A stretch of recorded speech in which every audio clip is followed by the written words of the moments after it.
Sarah Martinez stood at the edge of the military training ground, watching other recruits stretch and prepare for their morning physical training session.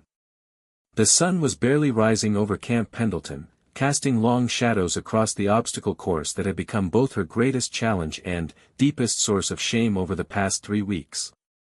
At 24, Sarah looked like any other military recruit from a distance.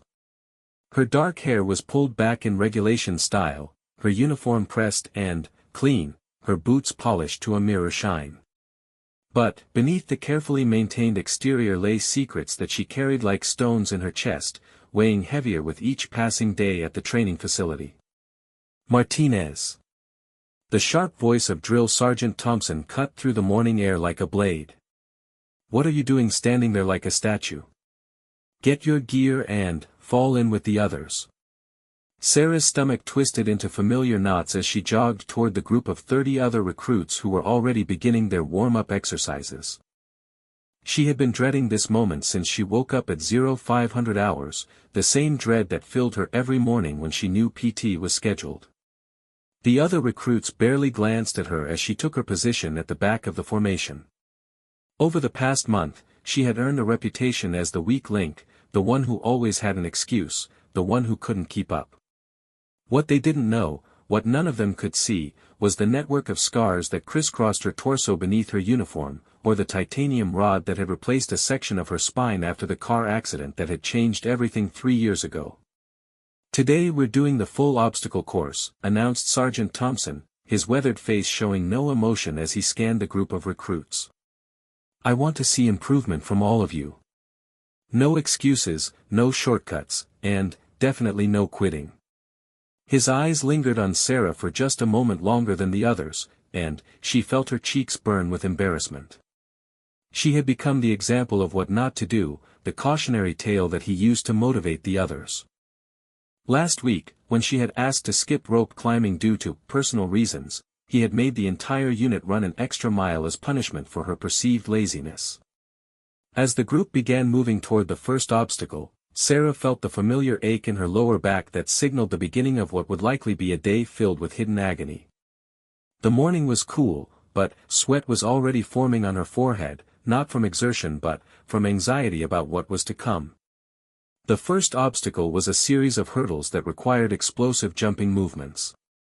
Sarah watched as recruit after recruit sailed over them with ease, their young bodies responding exactly as they had been trained to do. When her turn came, she approached the first hurdle with determination, trying to ignore the sharp protest from her spine as she launched herself upward. She cleared the first one, but just barely.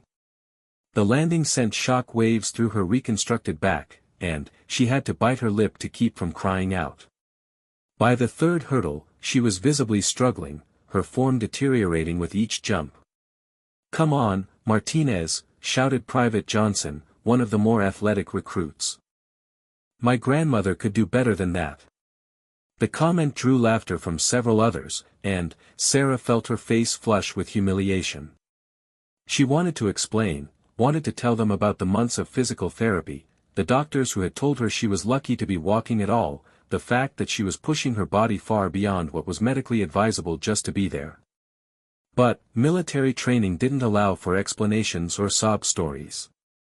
It only recognized results. She stumbled on the fourth hurdle, catching herself with her hands and sending another jolt of pain through her spine. The laughter grew louder, and she heard someone mutter about how she didn't belong there. Each word was like a small knife, cutting away at the confidence she had worked so hard to rebuild after the accident. The next obstacle was the rope climb, 30 feet of thick manila rope that led to a platform high above the ground. Sarah stared up at it, knowing that the twisting motion required to climb would likely leave her in agony for the rest of the day.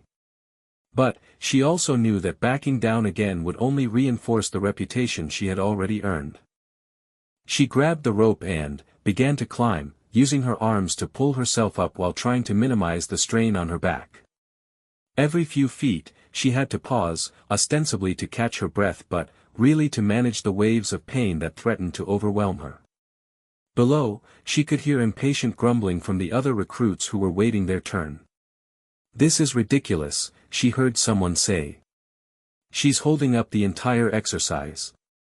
Halfway up the rope, Sarah's strength began to fail. Her arms trembled with exertion, and her back felt like it was on fire.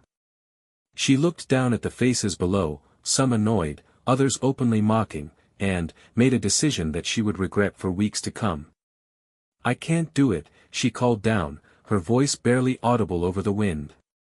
"I need to come down." The groans and complaints from below were immediate and harsh. Sergeant Thompson's face was a mask of disgust as he watched her slowly descend the rope, and she could see him making notes on his clipboard that she knew would not be favorable. "Martinez, see me after PT," he barked, not bothering to look at her directly. "The rest of you, keep moving. We don't have all day to wait for quitters." The word quitter hit Sarah like a physical blow. She had never quit anything in her life before the accident. She had been a star athlete in high school, competing in track and field and earning a partial scholarship to college. She had been the one encouraging others, pushing her teammates to achieve their best.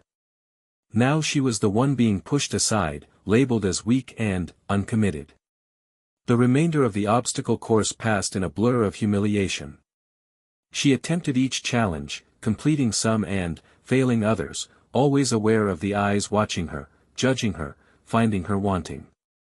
By the time they reached the final obstacle, a wall climb that required significant core strength, she was already defeated in spirit if not in body.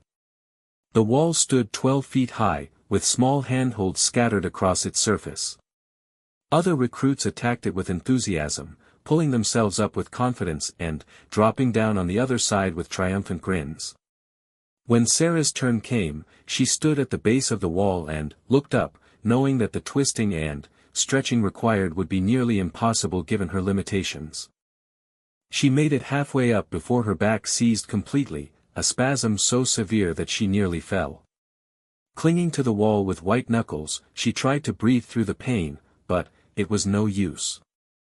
She had pushed too far, demanded too much from a body that was still healing, still broken in ways that didn't show. "I can't finish," she said quietly, lowering herself back to the ground. The admission felt like swallowing glass, each word scraping against her throat as it came out. The reaction was swift and merciless. Several recruits threw their hands up in exasperation, while others shook their heads in disgust. She heard someone say that she was wasting everyone's time, that she obviously wasn't cut out for military service, that she should just quit and save everyone the trouble. Sergeant Thompson walked over to where she stood, his expression unreadable.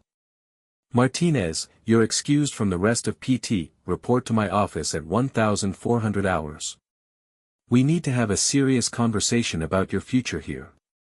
As the other recruits continued with their training, Sarah walked slowly back toward the barracks, each step a reminder of her failure. Behind her, she could hear the sounds of success, recruits cheering each other on, completing obstacles, pushing themselves to be better. She had wanted so desperately to be part of that, to prove that she belonged despite everything she had been through. In her small, sparse room, Sarah sat on the edge of her narrow bed and stared at herself in the mirror mounted on the opposite wall. The face looking back at her was flushed with exertion and embarrassment, but it was the eyes that bothered her most. They held a defeat that she hadn't seen since those first dark weeks after the accident, when she had wondered if her life was effectively over. She pulled out a small photo from her footlocker, one of her crossing the finish line at the state track championships during her senior year of high school. In the picture, her face was radiant with joy and achievement, her body strong and capable, her future full of endless possibilities. That girl seemed like a stranger now, someone from a different lifetime who had lived in a different world. The accident had happened on a rainy night in November during her junior year of college. She had been driving home from her job at a local restaurant, tired from a long shift but happy because she had earned enough to cover her textbooks for the next semester. The drunk driver who ran the red light had stolen more than just her physical capabilities, he had taken her identity, her confidence, and her belief in her own strength. The months of recovery had been a nightmare of surgeries, physical therapy, and slowly learning to walk again. The doctors had been amazed at her progress, calling her recovery miraculous. But, Sarah knew the truth that they couldn't see in their X-rays and MRI scans. She was broken in ways that went beyond the physical, fractured in places that might never fully heal. Joining the military had been her way of reclaiming herself, of proving that she was still the strong, capable person she had once been. She had worked for 2 years to get physically ready for basic training, pushing herself through private workouts that left her exhausted and aching. She had studied military history and protocol, practiced until she could disassemble and reassemble weapons in her sleep, memorized regulations until she could recite them backward. But, none of that preparation had prepared her for the reality of having to perform while hiding her limitations, of being judged by people who couldn't see the battles she had already fought and won. Every day felt like walking a tightrope, trying to balance pushing herself hard enough to meet standards while not pushing so hard that she seriously injured herself. A knock on her door interrupted her thoughts. "Martinez, you have a visitor," called out Private Davis, one of the few recruits who hadn't openly mocked her struggles. Sarah opened the door to find Colonel James Harrison standing in the hallway, his tall frame filling the doorway and his stern expression making her stomach drop even further. Colonel Harrison was a legend at Camp Pendleton, a former Navy SEAL who had served multiple tours in Afghanistan and Iraq before transitioning to a training role. He was known for his impossibly high standards and his complete intolerance for weakness of any kind. "Colonel Harrison, sir," Sarah said, snapping to attention despite the protest from her back. "At ease, Martinez. I'd like to speak with you privately." Sarah stepped aside to let him into her small room, her mind racing with possibilities. Had Sergeant Thompson already reported her poor performance? Was this the conversation where she would be told that her military career was over before it had truly begun? Colonel Harrison looked around the sparse room, taking in the perfectly made bed, the spotless floors, and the carefully organized personal items. His eyes lingered on the photo from her track days that still sat on her desk. "Sergeant Thompson tells me you've been having some difficulties with physical training," he said, his voice neutral but carrying an undertone of authority that made Sarah stand even straighter. "Yes, sir. I know my performance hasn't been adequate. I'm working to improve." Colonel Harrison studied her for a long moment, his sharp blue eyes seeming to look right through her. "Tell me about this improvement, Martinez. What specifically are you doing to address your limitations?" The word limitations stung, even though Sarah knew he was simply stating facts. She had limitations, serious ones that affected her ability to perform at the level expected of military personnel. But, hearing it from someone of Colonel Harrison's stature made it feel like an official verdict on her worthlessness. "I've been working out during my free time, sir. Extra cardio, strength training, stretching. I know I need to build up my endurance and overall fitness level." "And, how's that working out for you?" The question was simple, but Sarah heard the skepticism in his tone. How could she explain that her extra workouts often left her unable to sleep from the pain, or that her strength training was carefully modified to avoid the movements that might damage her reconstructed spine further? It's a process, sir. I'm making progress, but I know I have a long way to go." Colonel Harrison nodded slowly, then moved to look out the small window that faced the training grounds. In the distance, Sarah could see other recruits still working through exercises, their movements fluid and confident in a way that hers had never been since arriving at camp. "Do you know why I'm here, Martinez?" "No, sir. I make it my business to know about every recruit who comes through this facility, especially those who are struggling. I've been watching you for the past 3 weeks, and I have some questions." Sarah's heart rate increased, and she felt sweat beginning to form on her palms.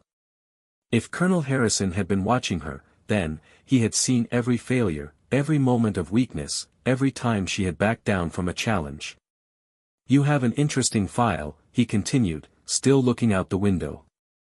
"High school athlete, good grades, strong letters of recommendation. Clean background check, no red flags in your psychological evaluation. And, yet, here you are, consistently underperforming in every physical metric we use to evaluate recruits." He turned to face her directly, and Sarah felt pinned under his gaze like a specimen under a microscope. "So I'm going to ask you a direct question, and I want a direct answer. Is there something you're not telling us about your physical condition?" The question hung in the air between them like a loaded weapon. Sarah felt her mouth go dry and her carefully constructed walls beginning to crumble. This was the moment she had been dreading since the day she arrived, the moment when someone would ask the right question and force her to choose between continuing her deception or admitting the truth that would likely end everything. She thought about the months of preparation, the dreams she had invested in this opportunity, the chance to prove to herself that she was still whole despite everything she had been through.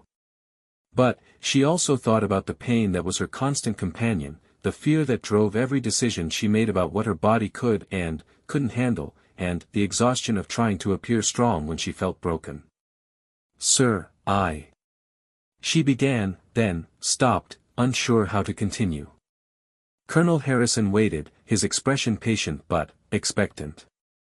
In that moment, Sarah realized that he already knew something was wrong. The question wasn't whether he suspected her of hiding something, it was whether she was going to be honest about it. The silence stretched between them, heavy with the weight of a decision that would change everything. Sarah closed her eyes for just a moment, feeling the familiar ache in her back and the newer ache in her heart, and prepared to either save her secret or surrender it completely. Sarah opened her eyes and met Colonel Harrison's steady gaze. The seconds ticked by like hours as she wrestled with a decision that felt impossible. Tell the truth and risk losing everything she had worked toward, or continue the lie that was slowly destroying her from the inside. "No, sir," she finally said, the words tasting bitter in her mouth. "There's nothing I haven't disclosed." Colonel Harrison's expression didn't change, but something flickered in his eyes that might have been disappointment. He nodded once, a sharp, military acknowledgement that somehow felt like a verdict. "Very well, Martinez. I'll be frank with you. Your current performance is not meeting the standards required for military service. You have 2 weeks to show significant improvement, or we'll be having a different kind of conversation about your future here." "Yes, sir. I understand. I hope you do." Dismissed. As Colonel Harrison left her room, Sarah felt the weight of her decision settle over her like a heavy blanket. She had chosen to continue living the lie, to keep pushing her broken body beyond its limits rather than admit the truth that might have saved her. But, saved her for what? A medical discharge? A return to civilian life where she would always wonder if she could have made it if she had just tried harder. That evening, Sarah sat alone in the mess hall, picking at her dinner while around her the other recruits shared stories and jokes from their day of training. She had become increasingly isolated over the past weeks, partly by choice and partly because the others had grown tired of her constant limitations and excuses. "Hey Martinez," called out Private Rodriguez, one of the more popular recruits. "I heard Colonel Harrison paid you a visit today. Finally, getting kicked out." The comment drew snickers from several nearby tables, and Sarah felt her face burn with shame. She wanted to defend herself, to say something sharp and clever that would put Rodriguez in his place, but the words wouldn't come. How could she argue when part of her wondered if he might be right? "Leave her alone, Rodriguez," said a quiet voice from behind Sarah. She turned to see Private Lisa Chen, a petite recruit from California who had never been particularly friendly but had never joined in the mocking either. "Oh come on, Chen. We're all thinking it. She can't keep up with the rest of us, and it's affecting our unit scores. Some of us actually want to succeed here. Some of us also understand that everyone has different challenges," Lisa replied calmly, sitting down across from Sarah. "Maybe you should worry more about your own performance and less about hers." Rodriguez muttered something under his breath but turned back to his own table, and the attention gradually shifted away from Sarah. She looked at Lisa with surprise, wondering why she had chosen to intervene. "Thank you," Sarah said quietly. "You didn't have to do that." Lisa shrugged. My older brother went through basic training 5 years ago. He told me that the people who spend all their time tearing others down are usually the ones who are most afraid of failing themselves. The simple wisdom in her words hit Sarah harder than she expected. She had been so focused on her own struggles that she hadn't really considered what the other recruits might be going through. Everyone here had their own fears, their own insecurities, their own reasons for needing to prove themselves. Can I ask you something? Lisa continued, lowering her voice. And, you don't have to answer if you don't want to. But, is there something going on with you that the rest of us don't know about? Sarah's chest tightened. Even Lisa, who barely knew her, could see that something was wrong. How long could she keep up the pretense that she was just out of shape or unmotivated when the truth was written in every careful movement she made? Why would you ask that?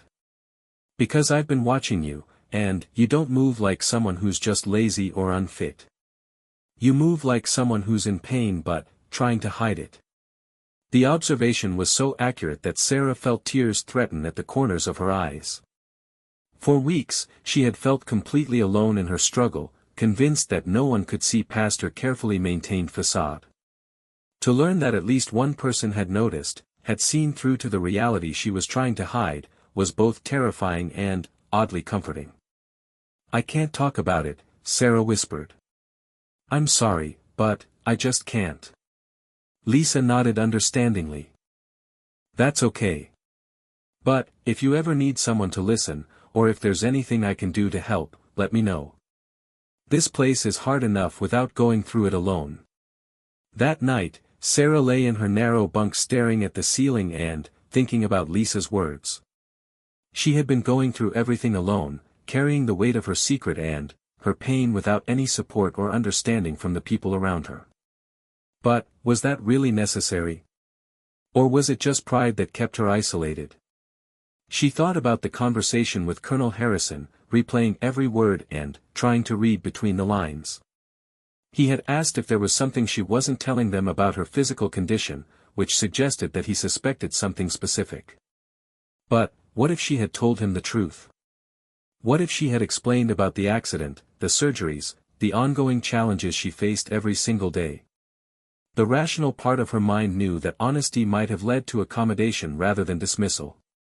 The military had protocols for dealing with medical issues, ways to work with limitations while still allowing people to serve. But, Sarah's fear ran deeper than rational thought. She was terrified that any admission of weakness would confirm what she suspected about herself, that she was fundamentally broken, permanently damaged, and, incapable of being the strong person she had once been. The next morning brought another PT session, this one focused on endurance running. Sarah knew that long-distance running was particularly challenging for her back, but, she also knew that she couldn't afford another obvious failure after her conversation with Colonel Harrison. As the group assembled at the starting line for a 5-mile run through the hills surrounding the base, Sarah tried to prepare herself mentally for what was to come. She had taken extra pain medication the night before, something she rarely allowed herself to do, hoping it would help her get through the run without obvious signs of distress. Today we're going to separate the wheat from the chaff, announced Sergeant Thompson, his voice carrying across the morning air. This run will show me who's serious about being here and, who's just wasting my time. His eyes found Sarah in the group, and, she felt the familiar knot of anxiety form in her stomach. She had become his favorite example of what not to do, and, she could see him already preparing to use her as motivation for the others. The run began at a moderate pace, with the group staying together for the first mile. Sarah managed to keep up, though she could already feel the familiar burning sensation beginning in her lower back. She focused on her breathing, on maintaining proper form, on anything except the growing pain that threatened to overwhelm her concentration. By the second mile, the group had begun to stretch out, with the stronger runners pulling ahead and, the stragglers falling behind. Sarah found herself in the middle of the pack, running alongside Lisa Chen and, a few others who were maintaining a steady but, not spectacular pace. How are you doing? Lisa asked quietly, running close enough that only Sarah could hear her. I'm okay, Sarah replied, though the tightness in her voice suggested otherwise. The pain in her back was intensifying with each step, and she could feel the early warning signs of a muscle spasm beginning to develop. By the third mile, Sarah was struggling visibly. Her stride had shortened, and she was breathing heavily despite the relatively moderate pace they were maintaining. Other recruits began passing her, and she could hear some of them making comments about her obvious difficulty. "Come on, Martinez," shouted someone from behind her. "My grandmother runs faster than that." The comment was similar to one she had heard before, but today it hit differently. Today she was running on the edge of serious injury, pushing her body beyond what was safe or smart, all to avoid the humiliation of being seen as weak. The unfairness of the situation, being mocked for limitations that were the result of someone else's reckless decision, suddenly, felt overwhelming. She stumbled slightly, catching herself before she fell but losing valuable ground in the process. The pain in her back was now constant and severe, radiating down her left leg in a way that made each step feel like stepping on broken glass. "I can't keep this up," she whispered to herself, though she continued running despite her words. Stopping would mean facing Sergeant Thompson's wrath, enduring more humiliation in front of the group, and potentially triggering the conversation about her future that Colonel Harrison had threatened. By the fourth mile, Sarah was running purely on willpower and stubbornness. Her form had deteriorated completely, and she was essentially limping forward at what could barely be called a running pace. The other recruits had spread out ahead of her, leaving her alone with her pain and her growing panic about what would happen if she couldn't finish. Lisa had stayed back with her, running circles around Sarah's position to maintain her own workout while offering quiet encouragement. "You're doing great," she said. "Just focus on putting one foot in front of the other." But Sarah knew she wasn't doing great. She was barely hanging on, and the finish line seemed impossibly far away. With each step, the spasm in her back grew worse, and she began to worry that she was doing permanent damage to her spine. The titanium rod that stabilized her vertebrae felt like it was shifting with each impact, though she knew that was impossible. As they approached the final mile marker, Sarah's body finally rebelled completely. The spasm that had been building throughout the run suddenly intensified to the point where she couldn't take another step. She stumbled to a halt, doubled over in agony, and found herself unable to straighten up. "Martinez!" Lisa called out, immediately stopping her own run to check on Sarah. "What's wrong? What's happening?" Sarah tried to answer, but the pain was so intense that she couldn't form words.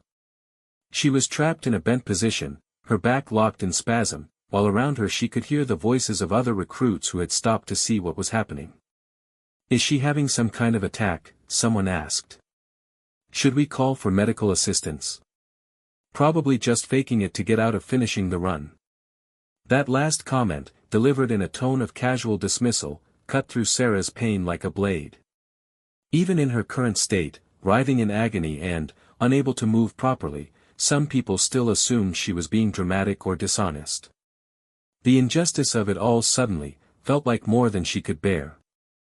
Sergeant Thompson jogged back from the front of the group, his expression a mixture of annoyance and concern. "What's the situation here, Martinez?"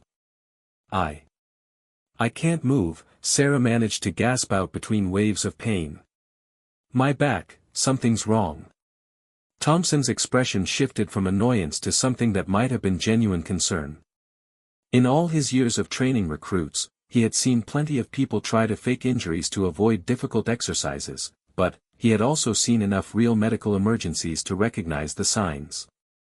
"Chen, run ahead and get the medical team," he ordered. "Tell them we need transport back to base. Everyone else, give her some space." As Lisa ran off to get help, Sarah found herself sitting on the ground beside the trail, still unable to straighten her back completely. The other recruits had formed a loose circle around her, some showing genuine concern while others whispered among themselves about whether this was another example of her weakness. "Martinez," Sergeant Thompson said, crouching down beside her. "I need you to be honest with me. Is this related to a pre-existing condition?" The question hung in the air like a challenge.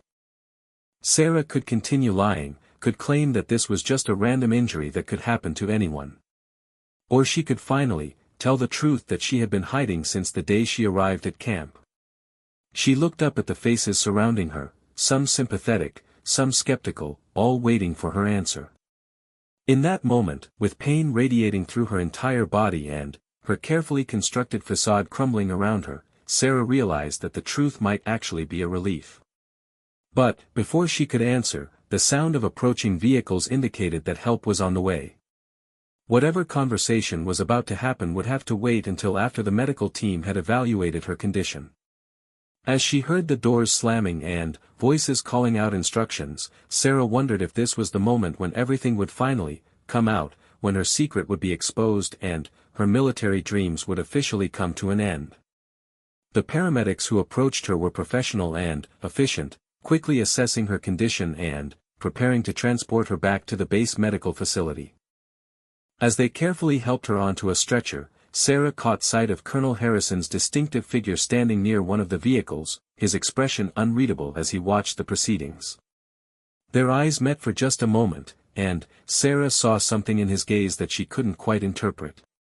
It wasn't anger or disappointment, but rather a kind of knowing look, as if he had been expecting something like this to happen. The realization that he might have already suspected the truth about her condition was both terrifying and strangely comforting. As the medical vehicle pulled away from the training area, Sarah closed her eyes and tried to prepare herself for whatever conversations lay ahead. The secret she had guarded so carefully was about to be examined by medical professionals who would undoubtedly discover the truth about her condition. There would be X-rays and examinations and questions that she couldn't deflect or avoid. But, perhaps most importantly, there would be Colonel Harrison, who had given her the opportunity to be honest and who now had every reason to feel that she had deceived him. Whatever happened next, Sarah knew that her time of hiding was finally coming to an end, one way or another. The base medical facility smelled like antiseptic and floor cleaner, familiar scents that took Sarah back to the months she had spent in hospitals after the accident. She lay on an examination table in a small treatment room, still wearing her PT uniform but now with a hospital gown over it, waiting for the doctor to return with her X-ray results. The pain medication they had given her had dulled the sharp edges of the spasm, but she could still feel the deep ache in her back that never really went away. More than the physical discomfort, though, she was wrestling with the anxiety of knowing that her secret was about to be exposed to everyone who mattered. Dr. Patricia Williams, the base physician, was a middle-aged woman with kind eyes and a no-nonsense manner that reminded Sarah of her own mother. She had examined Sarah thoroughly, asking gentle but probing questions about her pain level and range of motion, and Sarah could see the growing concern in her expression as the examination progressed. A knock on the door interrupted Sarah's worried thoughts. "Come in," Dr. Williams called out, and Sarah's heart sank as Colonel Harrison entered the room, his tall frame filling the doorway. "Colonel," Dr. Williams acknowledged with a professional nod. "I was just about to review Miss Martinez's results with her. I'd like to be present for that conversation, if that's acceptable to the patient," Colonel Harrison said, his eyes meeting Sarah's with an intensity that made her want to look away. Sarah nodded reluctantly. There was no point in trying to delay the inevitable any longer, and part of her was actually relieved that the truth was finally going to come out. Dr. Williams pulled up Sarah's X-rays on a computer screen mounted on the wall, and Sarah felt her stomach drop as she saw her own spine displayed in stark black and white detail. The titanium rod was clearly visible, running along several vertebrae, with the telltale signs of surgical hardware that no one could mistake for anything else. "Miss Martinez," Dr. Williams began, her voice gentle but serious, "these X-rays show evidence of significant spinal surgery. There's a titanium rod stabilizing your L2 through L5 vertebrae, as well as signs of extensive soft tissue reconstruction. This is not recent work. I'd estimate these surgeries were performed at least 2 to 3 years ago."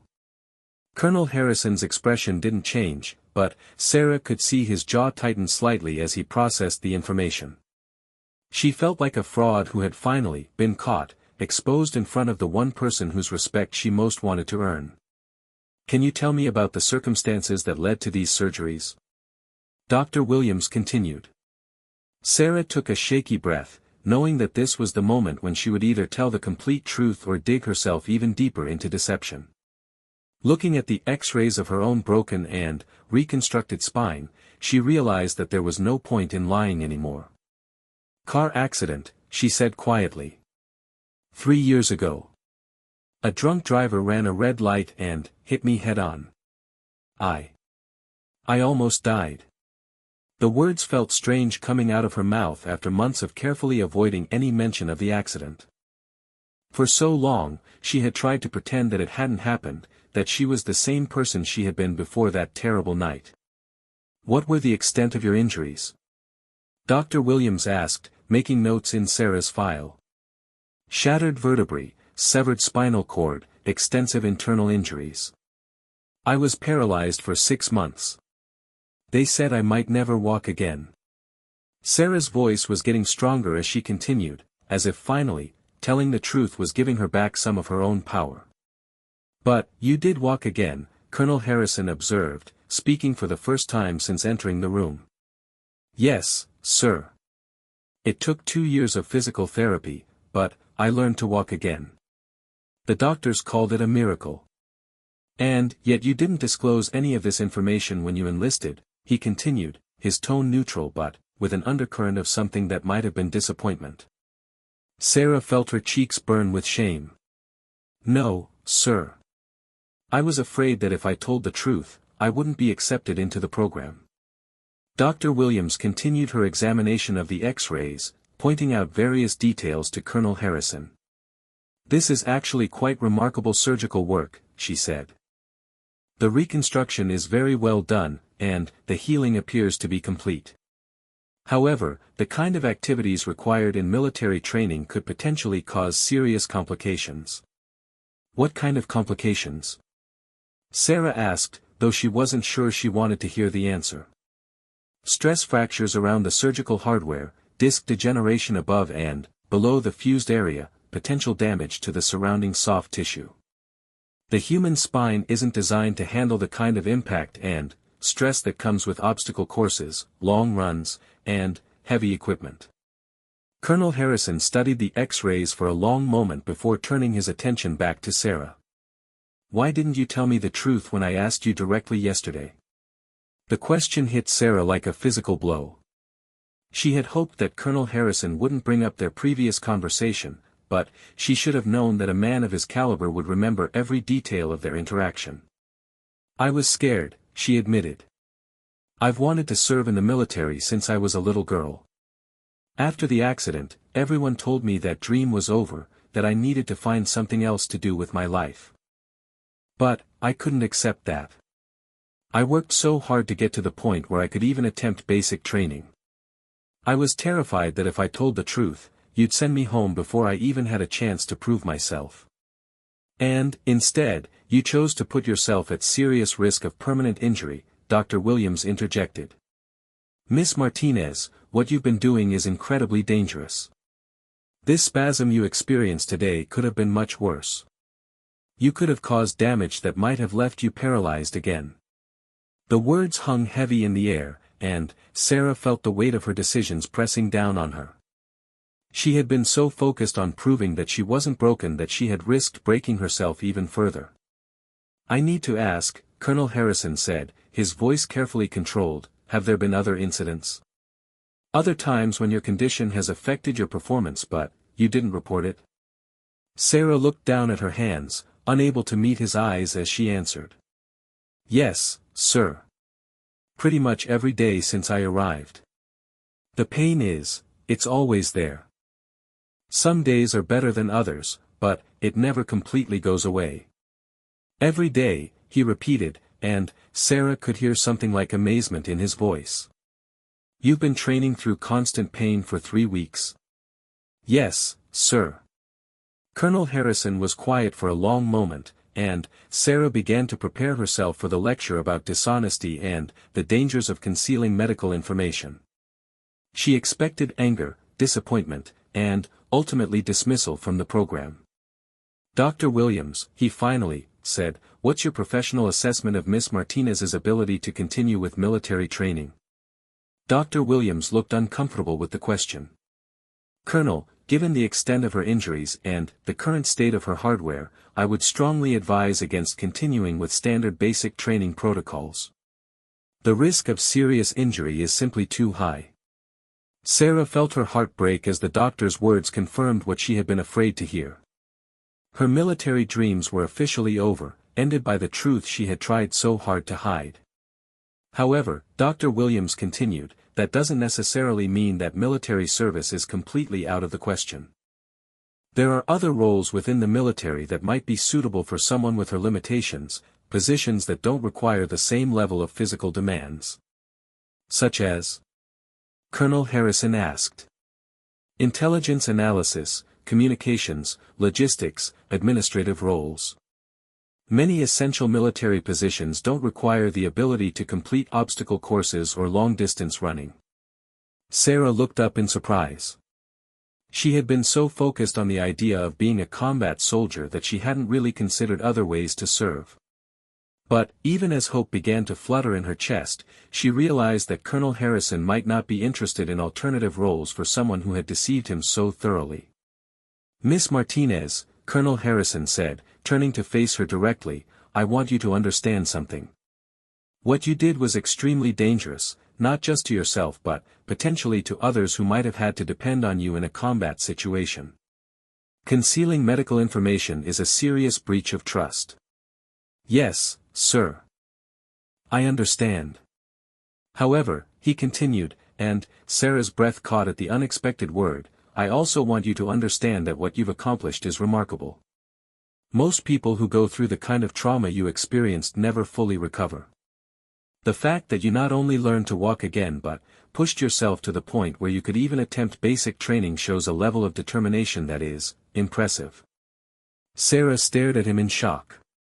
She had expected condemnation, not praise, especially after everything that had just been revealed. "The question now," Colonel Harrison continued, "is what we do going forward. You obviously can't continue with standard basic training, but Dr. Williams is right that there are other ways to serve." "I don't understand, sir."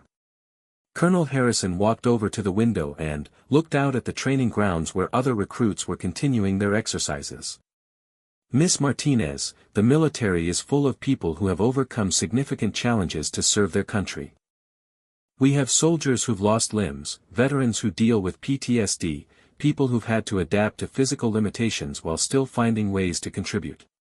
He turned back to face her, and Sarah was surprised to see something that looked almost like respect in his eyes.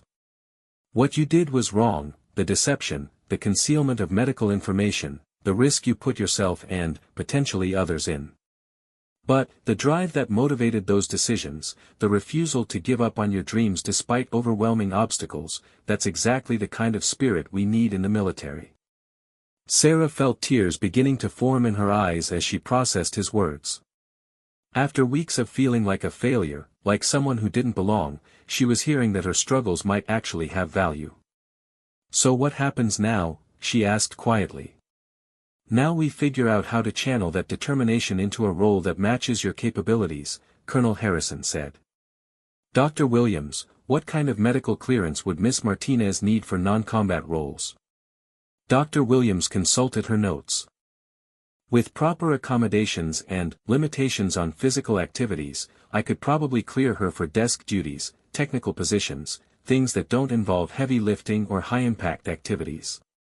And, there are plenty of those positions available," Colonel Harrison added. "Intelligence analysis, cybersecurity, communications, logistics coordination. All critical roles that require intelligence, determination, and attention to detail, qualities that Miss Martinez has clearly demonstrated." Sarah felt a surge of hope mixed with lingering uncertainty. "But, what about my lying to you? What about the fact that I concealed my medical history?" Colonel Harrison was quiet for a moment, considering his answer. "That will have to be addressed through proper channels. There will likely be disciplinary action, and you'll need to go through additional psychological evaluation to ensure that you understand the importance of honesty in military service. But, it doesn't necessarily mean the end of my military career. Not necessarily, no. What it means is that we need to find a different path forward, one that acknowledges your limitations while still allowing you to serve. Dar. Williams began gathering up Sarah's X-rays and medical files. I'll need to do some additional evaluations over the next few days, but I think we can work out a medical profile that will allow for limited duty with accommodations. As the doctor left the room, Colonel Harrison remained behind with Sarah. The silence stretched between them for a moment before he spoke again. There's something else we need to discuss, he said, his tone becoming more serious. The way you've been treated by some of the other recruits, the comments and mockery you've endured, that's not acceptable, regardless of your medical situation. Sarah looked up in surprise. She hadn't realized that Colonel Harrison was aware of the harassment she had been experiencing. I've heard the comments, seen the behavior. No one should have to endure that kind of treatment, especially not someone who's pushing through the kind of challenges you've been dealing with. I thought maybe I deserved it, Sarah said quietly. Because I wasn't able to keep up. Absolutely not, Colonel Harrison said firmly. Respect and basic human decency aren't earned through physical performance. They're fundamental rights that every person deserves, regardless of their capabilities or limitations. The conviction in his voice surprised Sarah. She had expected many things from this conversation, but a defense of her dignity wasn't one of them. There will be some changes made to address that behavior, he continued. And, when you transition to your new role, you'll be working with people who understand the value of diverse skills and capabilities. Sarah nodded, still processing everything that had happened in the past hour. Her carefully guarded secret was out, her deception had been exposed, but somehow she wasn't being sent home in disgrace. Instead, she was being offered a chance to serve in a different way, to find a path forward that acknowledged both her limitations and her strengths. Thank you, she said quietly. For not giving up on me. For seeing something worth saving. Colonel Harrison's expression softened slightly. Miss Martinez, what you've been through, what you've overcome, and what you've accomplished, that's not something to be ashamed of. It's something to be proud of. The military needs people who understand what it means to fight through adversity, to keep going when everything seems hopeless. As Sarah prepared to leave the medical facility, she reflected on how dramatically her situation had changed in just a few hours. The truth that she had been so afraid to reveal had indeed changed everything, but not in the way she had expected. Instead of ending her military dreams, it had opened up new possibilities that she hadn't even known existed. The road ahead would still be challenging, and she would have to prove herself all over again in a different context. But, for the first time since arriving at Camp Pendleton, Sarah felt like she might actually belong somewhere in the military, even if it wasn't in the role she had originally envisioned. 2 weeks later, Sarah stood in Colonel Harrison's office, wearing a clean uniform and feeling more nervous than she had since her first day at Camp Pendleton. The disciplinary hearing that would determine her future in the military was scheduled to begin in an hour, and she still wasn't sure what to expect. The past 14 days had been a whirlwind of medical evaluations, psychological assessments, and interviews with various officers who were trying to determine whether she could be trusted to serve despite her initial deception. Sarah had answered every question honestly this time, holding nothing back about her accident, her recovery, or her motivations for concealing the truth. "How are you feeling?" Colonel Harrison asked, gesturing for her to take a seat across from his desk. "Nervous," Sarah admitted. "But, also, relieved, I think. It feels good not to be hiding anymore." Colonel Harrison nodded. "The truth has a way of doing that.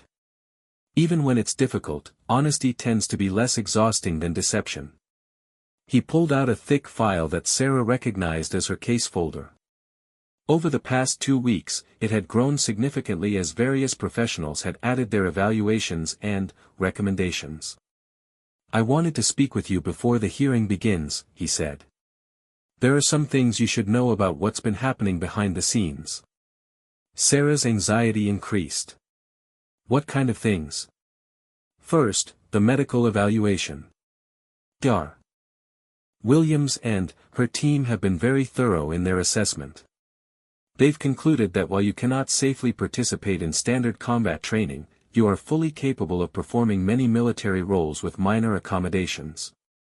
That was encouraging news, but Sarah could sense there was more coming. Second, the psychological evaluation. The psychiatrist wanted to understand your decision-making process, your motivations, and your mental state. Her report is interesting. Sarah waited, not sure whether interesting was good or bad in this context. Dr. Rebecca Foster concluded that while your decision to conceal your medical history was poor judgment, it was motivated by a genuine desire to serve rather than any intention to deceive for personal gain. She also noted that your ability to function through constant pain while maintaining performance standards shows remarkable mental resilience. Sarah felt a flicker of hope. Does that mean she's recommending I be allowed to continue? With conditions, yes. But, there's something else, something that might surprise you. Colonel Harrison leaned forward in his chair. I've been doing some research into your background, beyond what was in your original enlistment file. Sarah's heart rate increased. What else could there be to discover about her past?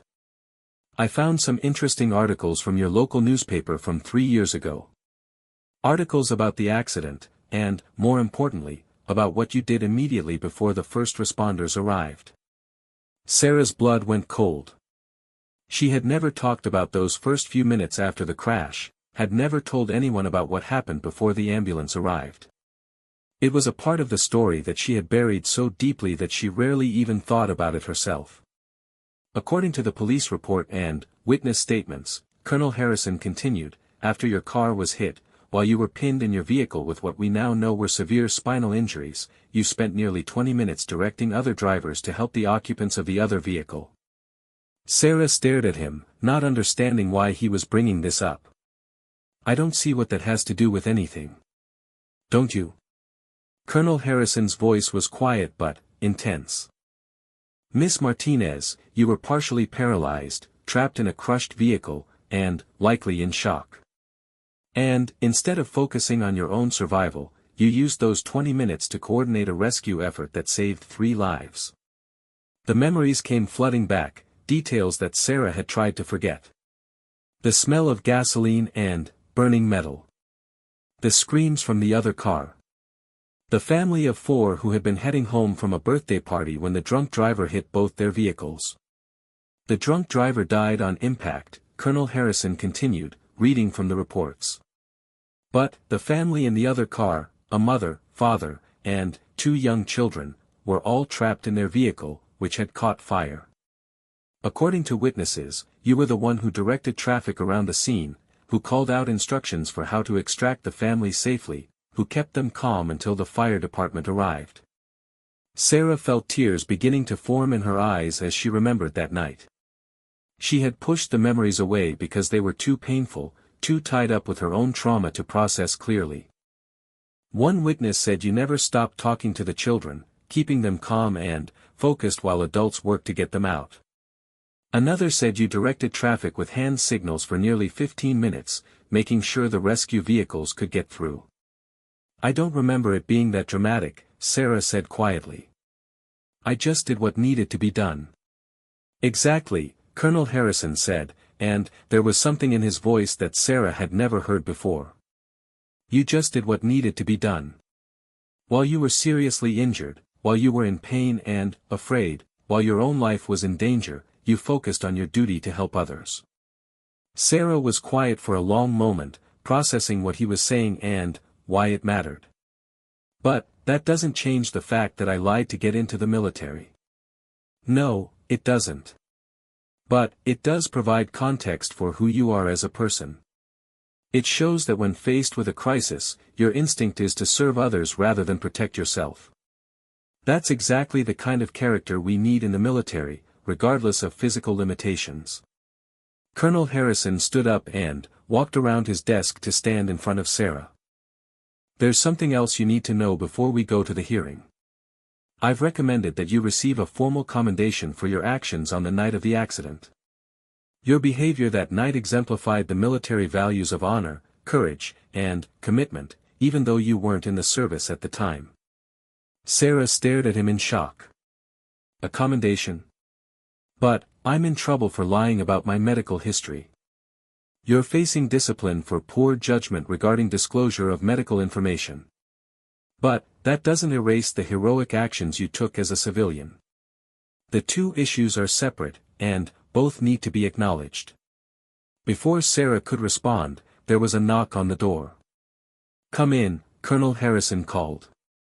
The door opened to admit several people, and Sarah's heart nearly stopped when she recognized two of them. A middle-aged woman and a man in his early 30s entered the office, followed by Dr. Williams and another officer Sarah didn't recognize. Miss Martinez, the woman said, tears already forming in her eyes, I'm Margaret Chin. This is my son David. I believe you've been training with my daughter Lisa. Sarah's mind reeled as she tried to process the connection. Lisa Chen had been the one recruit who had shown her kindness, who had defended her when others mocked her struggles. But, why were her family members here? We were in the car that night, David Chen said, his voice thick with emotion. 3 years ago, when the drunk driver hit us. You saved our lives. Sarah felt the world tilt around her as understanding dawned. The family she had helped rescue from the burning car was connected to the one person at camp who had treated her with compassion and understanding. We've been looking for you for 3 years, Margaret continued. We knew your name from the police reports, but we could never find you. When Lisa told us about a recruit named Martinez who seemed to be struggling with some kind of hidden injury, we wondered if it could possibly be you. When Colonel Harrison contacted us to verify the reports from that night, David added, we knew we had to come and thank you properly. You saved my parents, you saved my sister, and you saved me. We owe you everything. Sarah was crying now, overwhelmed by the unexpected reunion and the implications of what was happening. The family she had helped save had been living their lives, recovering from their own trauma, while she had been struggling with hers. And, through an incredible coincidence, their paths had crossed again at exactly the moment when she needed to remember who she really was beneath all her pain and fear. There's more, Colonel Harrison said gently. The officer you haven't met is Captain Rodriguez from the Awards and Recognition Division. He's here to present you with the Military Outstanding Volunteer Service Medal for your actions that night. Sarah looked around the room at all these people who had gathered to acknowledge something she had never even thought of as heroic. She had simply done what seemed right in the moment, responding to a crisis the only way she knew how. I still lied about my medical history, she said, feeling like she needed to acknowledge that her actions that night didn't excuse her more recent poor judgment. Yes, you did, Colonel Harrison agreed. And, there will be consequences for that. You'll receive a formal reprimand in your file, and you'll need to complete additional training on the importance of honesty in military service. But? Sarah sensed there was more coming. But, you'll also be transferred to a new position in military intelligence, where your analytical skills and attention to detail will be put to better use. You'll work with a team that understands the value of different perspectives and experiences. Captain Rodriguez stepped forward with a small wooden box containing the medal. Miss Martinez, it's rare that we have the opportunity to recognize civilian heroism retroactively. Your actions on the night of November 15, 3 years ago demonstrated the highest ideals of service and sacrifice. You risked your own safety to save others, and you did so without hesitation or expectation of recognition. As he pinned the medal to her uniform, Sarah felt a strange sense of completion, as if a circle was finally being closed. The night that had taken so much from her, her physical capabilities, her sense of invincibility, her original life plans, had also revealed something essential about her character that she had forgotten in the years since. Margaret Chin approached her with tears streaming down her face. I want you to know that not a day goes by that we don't think about you, that we don't thank God for putting you in that intersection at that moment. You gave us back our lives, and now we have grandchildren who exist because of your courage. The hearing that followed was almost anticlimactic after the emotional reunion in Colonel Harrison's office. Sarah formally acknowledged her poor judgment in concealing her medical history, accepted the disciplinary action, and agreed to the terms of her transfer to a non-combat role. But, more importantly, she finally understood what Colonel Harrison had been trying to tell her about the difference between being broken and being different. Her physical limitations were real and would always be a factor in what she could and couldn't do. But, her character, her instinct to serve others even at personal cost, her determination to keep going despite overwhelming obstacles, those things weren't broken at all. As she left the hearing room, Sarah found Lisa Chen waiting for her in the hallway. The younger woman's eyes were red from crying, and she immediately pulled Sarah into a fierce hug. "I can't believe you're the one who saved my family," Lisa said. "I mean, I knew there was something special about you, but I never imagined. Thank you. Thank you for giving me back my parents and my brother. Thank you for being the only person here who treated me like a human being," Sarah replied. "Even when you didn't know our connection, you showed me kindness when I needed it most." 2 months later, Sarah sat in a climate-controlled intelligence analysis center, using her sharp mind to support military operations in ways that were just as important as anything happening on the front lines. Her back still hurt every day, and she still had to be careful about physical activities. But, she had found her place in the military, a role that utilized her strengths while acknowledging her limitations. The medal sat on her desk in a place of honor, not because of what it said about her past, but because of what it reminded her about her future. She was not broken. She was not a failure. She was a person who had faced extraordinary challenges and found extraordinary strength in response.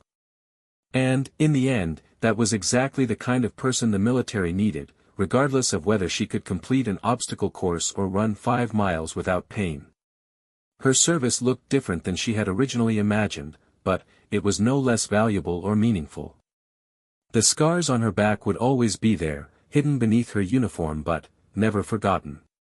But, now she understood that scars weren't signs of weakness, they were proof of battles fought and survived, evidence of a strength that went far deeper than physical capability.